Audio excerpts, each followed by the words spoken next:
বাংলাদেশ শিক্ষক সমিতি চট্টগ্রাম উত্তর জেলার আসন্ন সম্মেলন উপলক্ষে বাশিস রাঙ্গুনিয়া শাখার মতবিনিময় সভা।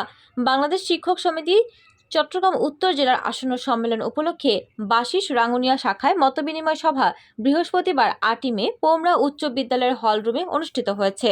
বাংলাদেশ শিক্ষক সমিতি চট্টগ্রাম উত্তর জেলার যুগ্ম আহ্বায়ক মোহাম্মদ আয়ুব এর সভাপতিত্বে অনুষ্ঠানের প্রধান অতিথি ছিলেন বাংলাদেশ শিক্ষক সমিতি চট্টগ্রাম উত্তর জেলার আহ্বায়ক মোহাম্মদ তৌহিদুল ইসলাম টিপু। প্রধান বক্তা ছিলেন বাংলাদেশ শিক্ষক সমিতি চট্টগ্রাম উত্তর জেলার সদস্য সচিব মোবারক আলী। মতবিনিময় সভায় বক্তব্য ও উপস্থিত ছিলেন পরিমল কান্তি সাহা, এম আজিজুর রহমান, খোরশেদ আলম, মাহমুদুর রহমান, নুরুল হুদা, আশিস কুমার দে, এস এম ইকবাল, নেসার উদ্দিন চৌধুরী, মুমিনুল ইসলাম, এস এম ওসমান গনি, শফিকুল ইসলাম, আব্দুল হামিদ, তৌহিদুল ইসলাম, আতল করিম, রহিমুল্লাহ, জাফর উদ্দিন, রমেল মজুমদার, আব্দুল কনি, মোহসেন আলী, ফজলুল করিম, কাজী হাবিবুর রহমান, আব্দুল মালিক সহ উপজেলার বিভিন্ন স্কুলের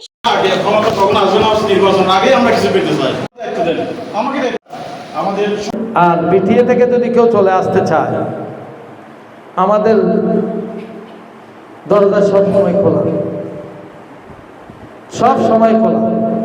প্রয়োজনে তাদের বাসা দিতে বললেও আমি দিতে পারি, কোনো আপত্তি আমার নাই। কারণ রাউজানের বিটিএ সেদিন আপনারা অনেকেই দেখছেন, সেখান থেকে প্রায় অর্ধেকের চেয়েও বেশি এখন আমাদের সংগঠনে। সীতাকুণ্ডতেও ঠিক একই অবস্থা, হাটাদারিতেও একই অবস্থা, সব জায়গায়। কারণ আমরা হলাম পেশাজীবী সংগঠন করি। আমাদের চাকরির জাতীয়করণ কার দ্বারা হবে, বর্তমান পরিবেশ পরিস্থিতি কি, সেটা আমরা সকলেই বুঝি। কারণ আমরা মানুষ গড়ার কারিগর, আমরা মানুষদেরকে মানুষ করি। সেই জন্য আমাদেরকে বলা হয় কি মানুষ গড়ার কারিগর।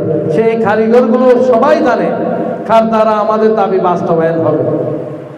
তো সেই জন্য আপনাদের সকলকে আমি অনুরোধ জানাবো, দ্রুত গতিতে ভোটার হবেন, মনের কথাগুলো সমাবেশে এসে বলবেন।